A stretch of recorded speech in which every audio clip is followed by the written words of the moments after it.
Well, we're back for another episode. We realized that we're a couple episodes deep, or we've been doing this for a minute now. Has it been like 6-7 months now, or how long has it been? Oh no, it's been almost, this summer it will be a year. Oh, okay. Yeah. Well, then time went by a lot quicker than I realized. But we wanted to do a reintroduction of ourselves for people who are new to listening, because we feel like we have some big changes that are going to be happening in our life that we're really excited about, that we wanted to talk about. But before we get into that, we wanted to kind of do like a refresher. So my name is Josh Zuniga, and I'm Caitlin's husband. That's my greatest accomplishment, was convincing her to marry me. Oh my gosh. And then I'm a father to two beautiful children, Noah and Indy. So they're like Sour Patch Kids. Noah's like a Sour Patch Kid himself. He's sweet and sour. He's kind of crazy, but also the sweetest little boy ever. He's very much a crazy 3-year-old, soon to be 4-year-old. And then Indy is just an angel who's 4 months old now. Some cool things about me that make me unique is that I did door-to-door sales for 13 years. And in that time, I started my own pest control companies, my own door-to-door company. And I recently just started a third company called Volt Inside Sales, where we manage the inside sales for other pest control companies. And so we kind of operate as a white label inside sales force for lots of different pest control companies. And today was actually day one. So we're really, really excited to get that rolling. I am an RM, served my mission in Orlando, Florida. It's one of the biggest things that's ever happened in my life. Between that and door to door, those are like the two, and marriage, those are like and parenthood. Those are the 4 things that have been the most influential things in my life that I attribute all of my success and happiness to. Awesome. Yeah. Just listened to my friends from my mission. They just barely started their own podcast. So I wanted to shout them out today. Their episode dropped today, and it made me think about just reintroducing ourselves, because I feel like it's been a long time since we've done that. But if you want to check their podcast out, it's called the Pretty Obsessed Podcast, and it's with Raven and Alexa. So I wanted to introduce myself. My name is Caitlin Zuniga, and formerly Caitlin Stewart. I am a mother. I love podcasting. It's honestly kind of crazy that we have been doing this almost a year, but I am really proud of what we've done, how consistent we've been with Welcome to the Zoo. And I'm so excited for this year and just things that are coming and a possible rebrand. We're thinking about, doing some new things that we will most likely talk about on the podcast today. But this has been a really huge passion of mine. So now I feel like I can say that I'm a podcaster. I have 2 older sisters and 1 younger brother. I grew up in Sandy, Utah. And after we got married, we lived in Washington State for a while, and that's where Josh is from. And so we ended up back in Utah. And my mom still currently lives here in Utah, so it's fun to have her close. And we have a dog. He's a Labradoodle, and his name is Finnegan, but we call him Ninny. Yeah, like Josh said, we have 2 children, Indy and Noah, and that is one of the greatest accomplishments of my life. It's honestly surreal sometimes to think about that I'm the mom of the family. But I feel really grateful that I get to be a mom, and, it's all thanks to God. All of the blessings and things that we've been given are because of him. And we are members of the Church of Jesus Christ of Latter-day Saints. And like Josh had said, I also served a mission for our church in Cambodia, Southeast Asia, if you don't know where Cambodia is, because honestly, when I got my mission call, I didn't know, which was kind of funny because I had previously traveled to Thailand. But anyway, I love Asia. I think, Southeast Asian people specifically are some of the most incredible, kind, amazing people that I've ever met. And I do love to travel. That's something that me and Josh have in common. And I hope that we continue to travel for as long as we can. And I'm sure we will. Yeah. We like to go places that most people don't go to. I don't know if it's naturally just because we're drawn to that because other people haven't gone there. I think maybe I am a little bit, but also I think that I'm just interested in places that most people wouldn't want to go to. Like we're really we love Africa. I think that like the 2 places that we'll probably spend the most time traveling throughout our life will be Africa Southeast Asia, and then I think that those are going to be like the main ones. We'll go throughout Asia, Europe, and South America, Central. Like we'll do all that. He's like, we're going to go in everywhere. Australia, but I Yeah. think that we're drawn to, like, I have always wanted to go to Morocco. Like when we were deciding where we were going to go on our honeymoon, it was between Morocco, Egypt, and an African safari, and we chose the African safari. And even just recently, we went to Greece for our baby moon, but we almost went to Egypt. Did I tell you as well? My niece, London, who's about to graduate from high school, she just got a scholarship with the U.S. State Department, and she's going to be traveling to Morocco. So That's so cool. She gets to learn Arabic, and she'll be in Morocco. So that's super, super cool for her. We love to travel, and something that I have previously been into before pregnancies and kind of throughout my life is running. And that's something that we wanted to talk about today on the podcast. Kind of going to be the focus of this episode is fitness, our fitness journeys, running, cardio, all those things, and then races that we have planned for the future. So it's super exciting. I never thought that, honestly, that Josh would be down to run a marathon with me. So it's been kind of a 180, I feel like, in your life that you are even open and excited about running. So Yeah, I'm actually not excited about running.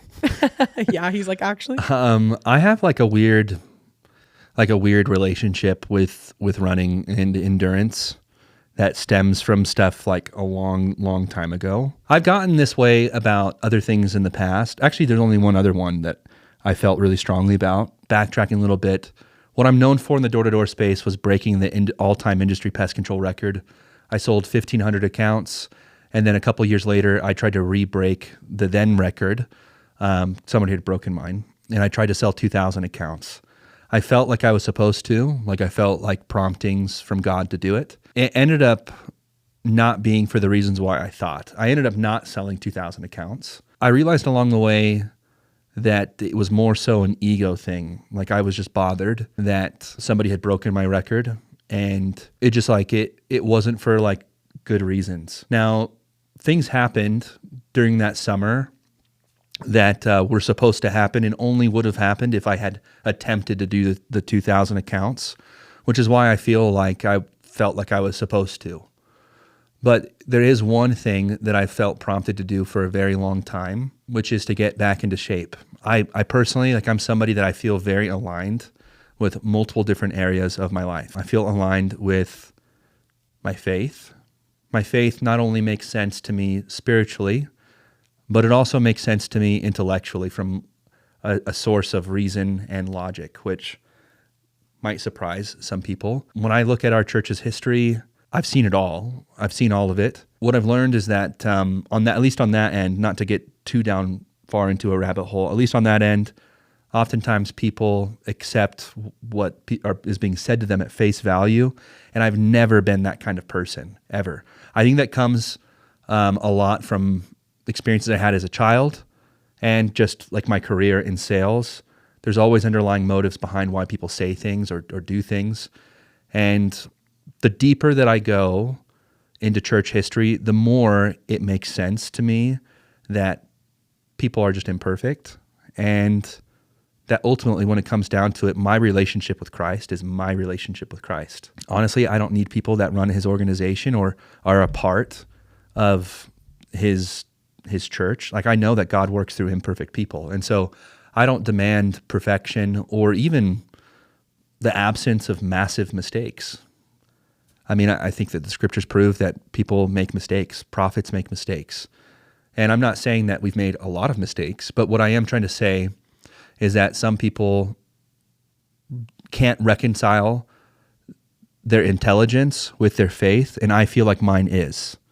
And I feel very rooted in it. Like there's not anything that could shake me from my testimony. And it's not because it intellectually makes sense, but it's because I've had personal experiences where I can't deny that it's just more than emotion. Like it wasn't, like the feelings that I've had are not just feelings. They're feelings that didn't come from inside of me, and they're feelings that have confirmed to me the truth of the gospel. So essentially what I'm trying to say is I'm aligned with my faith, with logic. I'm aligned with how I view myself as a husband and a father. And I feel like we're on the same page with that, with family and how important that is to us and that it's the anchor in our life. And then also with business, I feel super blessed to be intellectually stimulated by my work and to be in a position where I can provide for my family and be in a place where essentially my work demands the best out of me in a good way. In my life, in my business, and I don't say this in any way to make myself appear puffed up or anything, but in my businesses, typically I'm the prime mover. And what I mean by that is that if I stall out, I could have a lot of really solid people underneath me, but if I stall out, I'd become a limiter for the people that I'm leading. And so I have to progress. It's been weird growing a business from scratch to 1 million, 2 million, 3 million, 4 million, 5 million, and it's going to continue to grow. And by the way, that's not in our bank account. Like, we're not loaded. Yeah. But that's entrepreneurship. If money was the motivation, I feel like we would have gotten tired a long time ago. It would have made more sense for me to grow inside of somebody else's system, inside of somebody else's business, than it would be to recreate my own with friends and family. And it's just ultimately the reason why I do it is because it's extremely fulfilling. But the one area in my life that I feel like I've been out of alignment for a very long time is with my physical health. Sorry, that was a very long way of saying that I feel out of alignment with my body. And my body is not an accurate representation of how I view myself and who I really am to my core. Like, it's not an accurate representation. And so I knew, and I've known for a long time, that I needed to get back into shape. And I feel comfortable with going into the gym and lifting weights. I feel this feeling that I need to correct something that has been misaligned for a very long time. So kind of going into this, it's time for story time about childhood Josh. I'm a unique person in the way that I'm competitive. When it comes to sports, I'm not really competitive because I don't really care. Especially when it comes to team sports. I'm significantly more interested in sports where, like in wrestling, where it's me versus somebody else, because instead of me viewing it as somebody else, I feel like it's more like me versus me. It requires the best of me to beat somebody else. I don't even really think about the beating of the other person. But growing up, I remember my very first football practice. I was around 9 years old, and honestly, I wasn't really all that interested in football. I remember being super nervous to go out because I didn't know anybody on the team. It was just a community football team. I was just going to go out, do my best. I remember I was like specifically remember looking at my mom and telling her I didn't want to do it. And they encouraged me to go out and just try. And so I knew that they weren't going to let me not do it. So I was like, fine. Okay, I went out, did it. And I remember that there was like this track that we would do warm-up laps in. And so my very first football practice ever, they had us run a warm-up lap. And it was about a quarter mile all the way around. And I remember thinking, oh, this is easy. I'm running faster than most of the people on the team. But don't you think that running, I was just going to say really quick, a lot of the time it's in school, it's like a punishment. In a lot of sports, it is. Yeah. In a lot of sports, but don't you think it kind of alters your opinion on running a little bit? Because you think like, I don't know, it's hell, basically. Like, it felt like hell. Yeah. So essentially 9-year-old Josh, just imagine 9-year-old Josh with a bunch of his teammates. He's running. And I'm naturally built for sprinting. I started out pacing everybody and got ahead of everybody to the point where I was quite a bit ahead of everybody. And then about 250 yards in, I felt something that I'd never felt before. And I felt like I hit this wall. Like I hit this wall where I was starting to gas out, and I just I couldn't maintain the pace. And I kept pushing and pushing. Essentially, like my heart was like redlining. It was redlining. I couldn't keep the pace, and everybody passed me. And I wasn't a fat kid. I was an athletic looking kid. I was skinny. I was fast. But I remember getting back to where the run began, because it was a circle. And I remember just feeling really dumb. Just because everybody passed you? Yeah, it's like, why did I experience that, but nobody else did? Like, why could they push past that? I thought that they were feeling the same thing and they pushed past it. And for me, I felt like But before that, you had never ran really, right? No, why would I? Like Yeah. I would run around But I'm and just play saying with maybe kids, those kids had, right? maybe. Who knows? But like in my 9-year-old head, I wasn't thinking No, about I know. it Yeah, that of way. course. You were just like, I'm an idiot probably, or like whatever. I'm weak, I'm or weak, yeah. like I couldn't do that, but these kids did. And then I also realized that I actually have this a type of gait, like when I run. What is it called? I looked it up. When you say pro, No, so I pronate because I'm Pronate, flat-footed, yeah. and so my feet really hurt while I'm getting in shape. So it's really painful, at least initially when my body's getting used to running. It feels like knives are getting stabbed up into the bottom of my feet. has it been feeling like that lately? Yeah, it Oh, wow. does. Okay. It's not a gait. The gait is the way that you run. It's like the form of you run. It's like a galloping thing. It's where it looks kind of like my back legs have longer contact with the ground. And it looks like I'm not putting in a lot of effort because I'm pushing off on the ground longer. Like my foot has more contact with the ground and I'm pushing it behind me.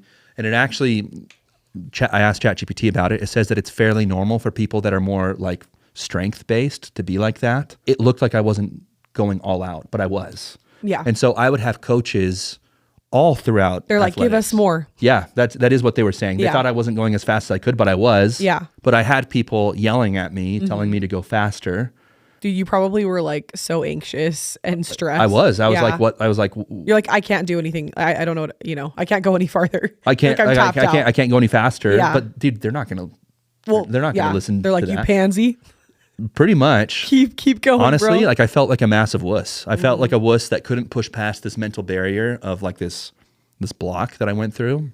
I couldn't go faster, and they thought I could, but I really was going all out. I just have a weird running gait. Yeah. That needs to be corrected. Yeah, that makes sense. But honestly, nobody talked to me about that. Well, yeah, you probably had no idea what was actually going on. You were just thinking, I suck.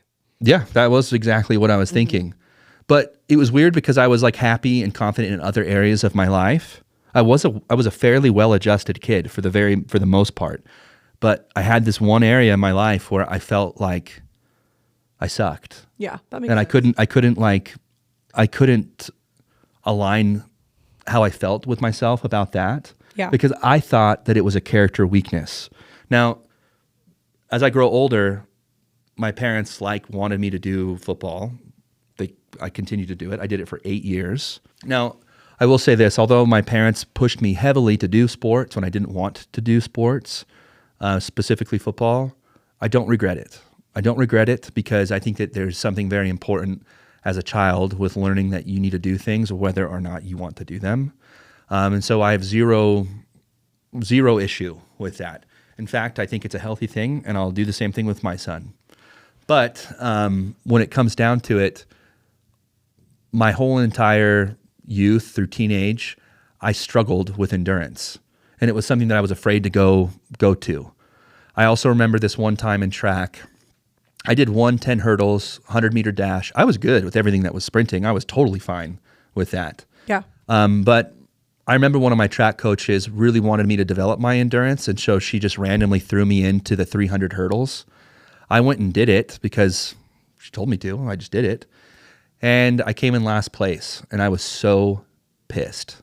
Yeah. Like I was so pissed because, dude, like high school was you were like my embarrassed, peak. I'm sure. Like high school was my peak athleticism. I was like a starter on the football team, and then I lose to a bunch of nerdy looking kids that are a little bit more gangly than me, Yeah. whereas I'm a little bit more muscular, and it looks like, I don't know, I just lost. And she kept trying to sign me up for those races, but I just wouldn't go to the starting blocks. I was like, F that, I'm not going. Yeah, you're And like, I don't so- want to have to feel like that again, right? No. Yeah. And then I remember there was another time where there was a girl that like she and I were talking, and she was on the cross country team. And this is before I did the 300 hurdles and realized how much it sucked. I feel like I was like, oh, you know what? For a girl, I think I could do it. You know, she wanted me to come do the cross country training with them instead of doing the sprinter thing. And I was like, oh, okay. So the coach couldn't get you, but a girl could?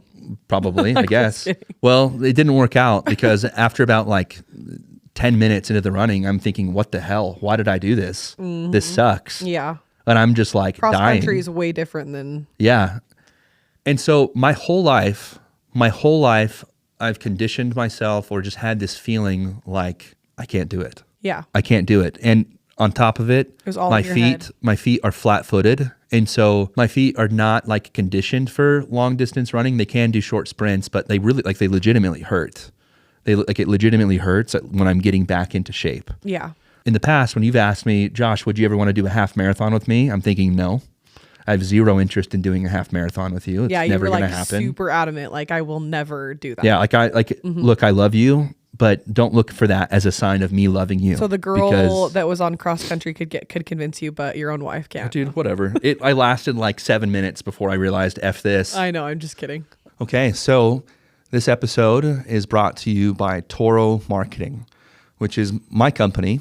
It's a door-to-door company where we sell pest control over the summer and in some markets throughout the year. What I wanted to share with you guys is if you guys have friends or family that are looking for work or they're getting ready to come home off of a mission and they're looking for a place or a way to kind of become a little bit more financially independent or just have a really good learning experience, if you recommend them and introduce them to us and they come out and work with us, then one of the cool things is that we'll actually give you a $500 gift card if they sign with us. And some of the things that you should know about them potentially working with me is that when it comes to door-to-door, I've done it for 13 years. In the door-to-door space, I'm fairly well known.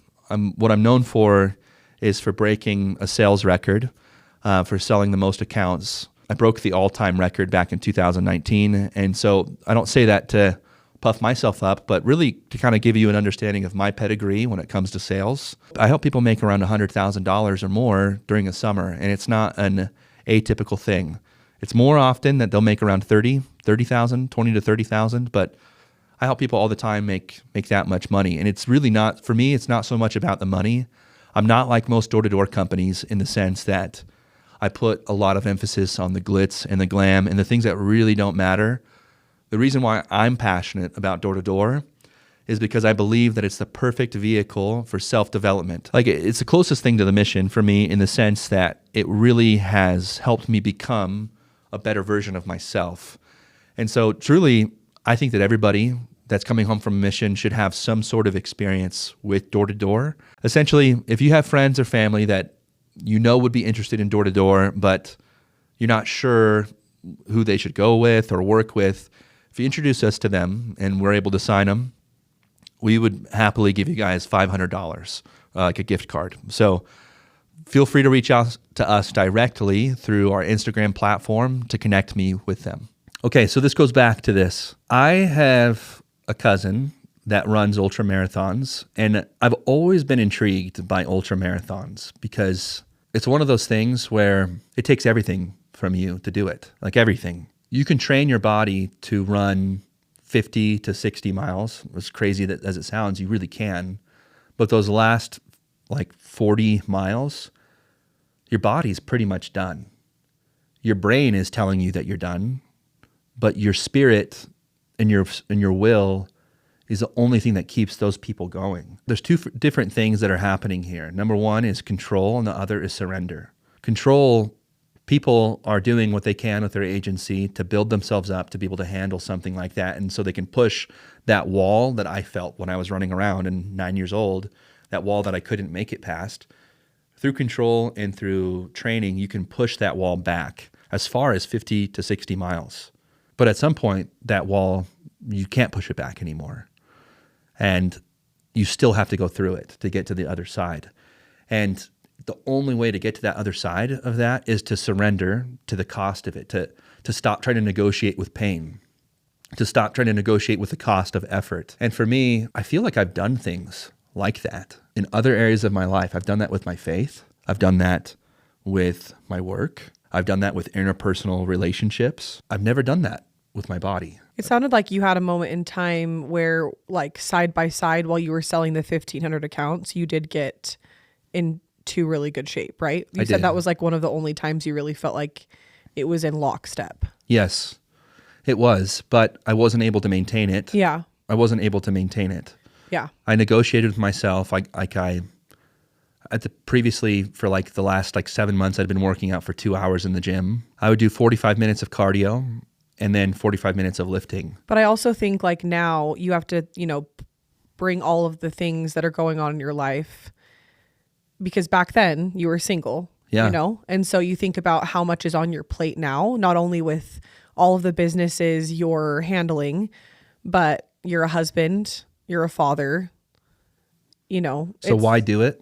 No, it's not why do it. I'm just saying like this is a greater test to me right now. It is a greater test. Because, you know, I always wondered sometimes like why is it so difficult sometimes for parents to stay in shape? And that was like a thought that I had as a younger child, you know? And now that like I'm in it, makes a lot of sense. It makes a lot of sense, right? Because you have less time, you're more stressed. And then also on top of it, when it comes to women, they a lot of the time gain weight through a substantial amount of weight through pregnancy. And so losing that weight is hard.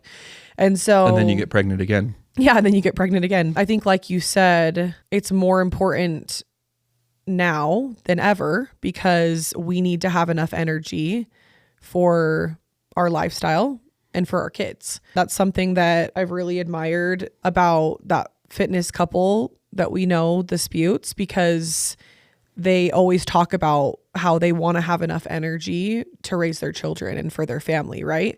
And so to me, it's important, you know, for you to, like you said, not only do it, but maintain it.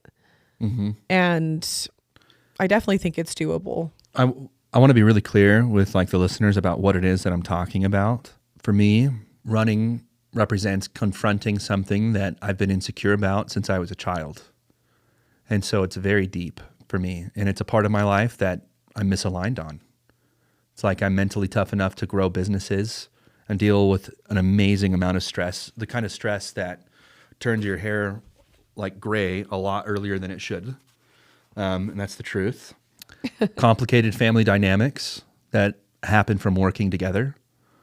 I've done a lot of things that I'm really proud of, but this is one area of my life that just doesn't match. It doesn't match. And honestly, the absolute truth is that I feel that God wants me to, because if he didn't, I wouldn't do it. Well, I would do it in a different kind of way. That's something that I feel like right now in our lives, we are really like tapping into God's plan for us, like our family, but also our paths individually to become the people we need to become.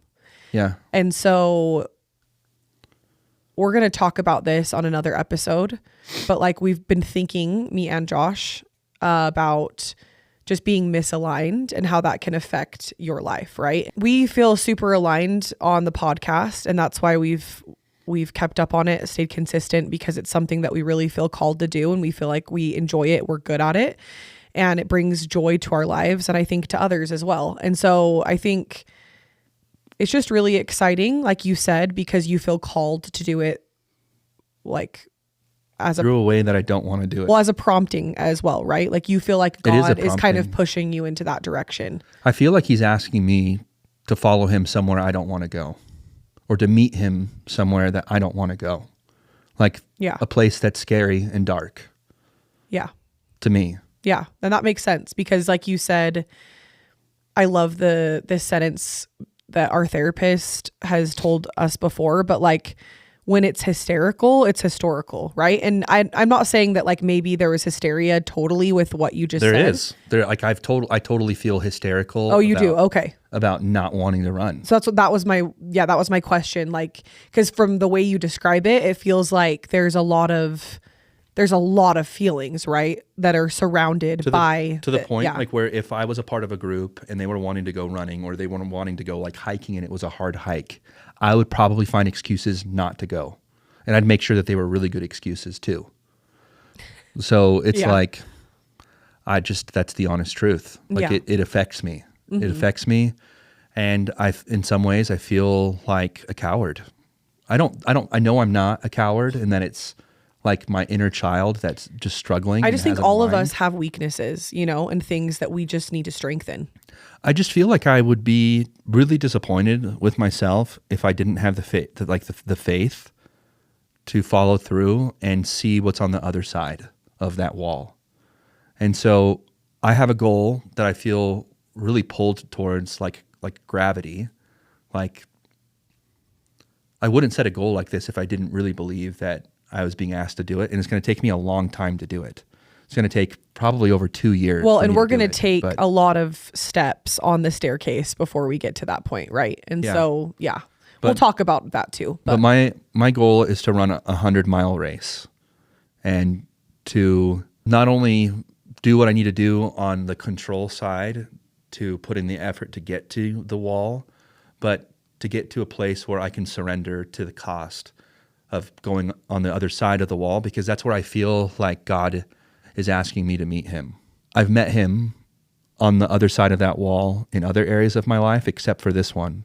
Yeah. And truthfully, this is the only side that I haven't. But I also think that to anyone listening to this, like, you don't always have to go that extreme to maybe follow a prompting, right? Like, maybe that's truly how you feel, and that's what it sounds like. I'm just saying that I think God is so proud of you that you're even like open to running, and you're open to having these like shorter term goals as well, you know? I don't think that it necessarily needs to be running for anybody, but I do think that God eventually calls everybody across that wall. In different ways, right? Yeah. It doesn't have to be like an ultra That's marathon. what I just said. Yeah.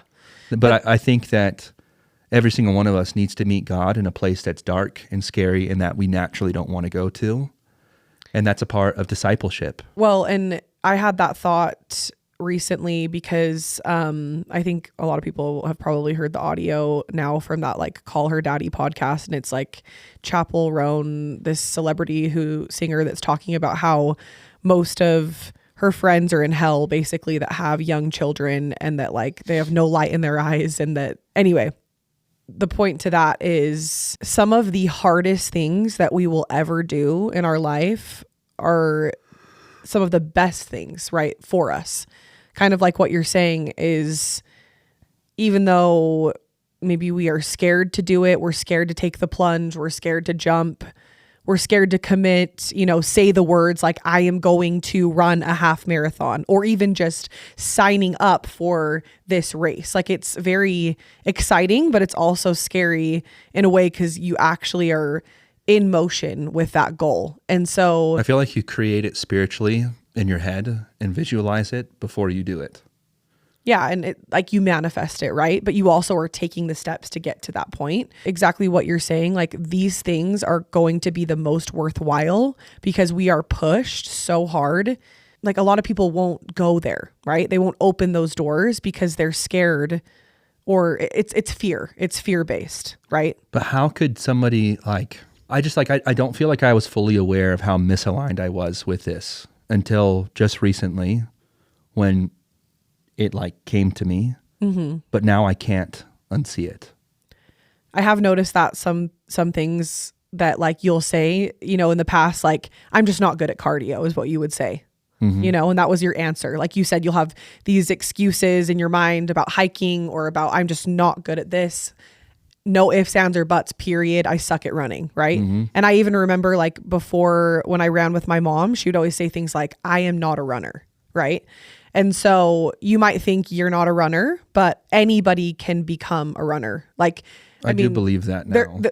But I could just tell there was more to what you were saying, now that I think about it, And so I think we all have those weak spots where when we actually do some digging, we're like, wow, you know what? I actually probably need to think about that, and I need to heal, and I need to work towards something that I didn't actually ever want to do. I remember when I was wrestling in high school, it was my favorite sport. Mm-hmm. I just didn't do it. I found it too late in order for me to become really technically proficient in it. I was dangerous because I was really strong for my size. And so if I could catch somebody and get a hold of them, I could kind of pin them, but it was only going to happen within the first round or halfway through the second round because I would always gas out. Yeah. I felt like my wrestling coach could see the potential within me, but he would get so frustrated that I would gas out that I remember one time, and the wrestling meets for high school are usually in the evening. Okay. It was 8:00 and he made me go run for an hour. Was it a punishment then? It was a punishment. Yeah, exactly. It was a punishment. Yeah. And I wasn't mad at him. Mm-hmm. I just felt ashamed. Yeah. I get that. It's so interesting, like all those emotions that are tied to those things, you know? I have a lot of layers to it. And the thing that's interesting about it is that with all these different layers, it's not like I've consciously in the past gone through them and like categorized all these different instances as to why I didn't like it. I just knew I didn't like it. And so I don't feel like I fully understood like how cohesive this narrative is that I've told myself from since I was a little kid, from that first football practice. Yeah. That I'm just not good at this. And it's like for somebody like me who loves to like overcome things, you would think that would have naturally occurred to me sooner, that that's an area I would have needed to work on, but it was too scary to me, that it was something that I like. If I didn't feel pulled to it, I probably would have just sat on it. Yeah. Like I would have locked that up. But you know what I was also thinking about? Like, I think like our brains sometimes aren't there yet, right? Like back in high school and throughout your life, like maybe your brain hadn't fully developed for you. Oh, it definitely even like wasn't developed. Yeah, to fully understand what you have gone through, right? And I think now through therapy, through ChatGPT, all these different arenas, you can become more self-aware and realize that they are connected, and there's like healing that needs to be done there. So I just want to say that I'm super proud of you, and I think that this is really cool to see you change and be open and kind of shift your energy towards being excited about doing this. And I think for me, the running journey, I know I can do it because I've done it before. You're way good at running. Like you're just naturally good at running. But it's funny because I'm really not. But I feel like my mental clarity and strength sometimes, for some reason, I can push through it, you know. And I do think you have to be mentally tough to run, or do a lot of these things that we're talking about. It's a lot more mental than people realize, especially long distance, because you hit walls that you just have to completely push through over and over and over again. I feel like, at least that's how I feel. But for me, I feel like this goal, it means so much to me to be able to do this together. I've always been apprehensive to really like commit to doing a full marathon. But I have always wanted to be a part of that like small percentage that runs the full thing, because I mean, I still feel like I'm a marathon runner doing a half, but I feel like to actually go that extra mileage would be so cool. And just for clarity, Caitlin's done 4 half marathons, so she's actually like really good at it. No, I wouldn't say really good, but I'm like proud of that. You can like just through a matter of like 2 months of training, just whip out a half marathon. Whereas it's going to take somebody like me probably like 6 months to 8 months to be able to do something like that. Yeah, but some people will never even take that shot. They'll never take that plunge, and you are. And that's why I have a lot of respect for you, because it doesn't have to always be running though, right? But like this is something that I know is really hard for you. And that's what makes me so proud, because you're willing to do it and we're willing to do it together. And I think it'll just be so cool to like show our children that we get to do something hard together as well, you know? For me, I feel like I view it differently now, because number one, I've learned how, like I studied how to build endurance. Yeah. Once I feel pulled to do something, I study it. Yeah. And I figure out how to understand it. And yeah. You're really logical that way. Like we downloaded the app that we're trying out. It's called Runna. And I feel like that has helped us already to like pace and get into these different zones. I've never done this type of training. And so I think like, who knows what we're capable of, like what times we could even get. Honestly, when it comes to zone 2 training, nobody freaking talked to me about it. If anybody had talked to me about zone 2 training, which we can talk more about, it's supposed to be like on a scale of discomfort. It's supposed to be between a 3 to 4 out of 10, and you're supposed to be able to still have a conversation while you're doing it, but you breathe through your nose. So mild discomfort. Yeah. And doing it that way, and like exercising within zone 2, doing sessions between 45 to 70 minutes, 3 times a week, that's what builds your endurance. Yeah. More than redlining and just sprinting until you can't anymore. Yeah. And I always thought it was the sprinting until you can't anymore. But nobody freaking told me that that's not what builds your endurance. Yeah. It's like revving your car engine till you redline it, but running in zone 2, it feels so slow. but Yeah. it's what changes your heart. And you know what's so interesting though about that? I like would never want to post or admit sometimes like how slow I was going while running, like when I was training in the past, because I felt like I sucked. Like I was like, oh, I don't want to tell anyone that it took me 13 minutes to run that mile or whatever. That was my average pace. Mm-hmm. But like you said, when you're building back up to it, especially after someone who just had a baby or whatever, right? Like you haven't ran in a long time, all these different things, like you have to pace yourself. And just the fact that I'm even running 3 miles, like I should be proud of that. You know what I mean? Like, yeah, you should. It's just, but I'm saying like, it's so dumb. The perfectionist in me was like, I don't want to tell people that my pace is this, because I know people's pace who's way, way, way shorter than that. Right. And so I'm comparing, and it's so much larger than that. Like what we're saying, the different zones and everything. The funny thing is with all this is that zone 2, there's a universal law behind growth when it comes to this. And it's scriptural, but it's something that I never realized. The scriptures say that a man shouldn't run faster than he has strength. Yeah. I love that scripture. Yeah. It's like, okay. It's like, dude. Don't run faster than you have strength. Yeah. Don't run faster than you have strength. Uh-huh. It's like, bro, like it's a broad stroke and so broad that you might not even like understand that that's what it's saying, but it's actually saying it, you know? And then by small and simple things, great things come to pass. It's like modestly uncomfortable. And I can deal with modest discomfort all day long. Like that's what I pride myself on, is being able to stand being slightly uncomfortable for longer than anybody else. And that's why I win in business and in other areas of my life. And so now that I view endurance this way, it's been a complete paradigm shift for me. It still hurts and it's still scary, like the enormity of the goal. But me doing this when I feel like God wants me to, because I wouldn't do it. I really wouldn't do it. Yeah. But for me, running right now feels like a form of worship in a way. It's like me offering something that I don't want to do to God. I think that there's a couple people that we know, specifically people that grew up with me, that will think Josh is crazy. He's not going to do that. You don't have to worry about that. I don't worry about it. It's you versus you.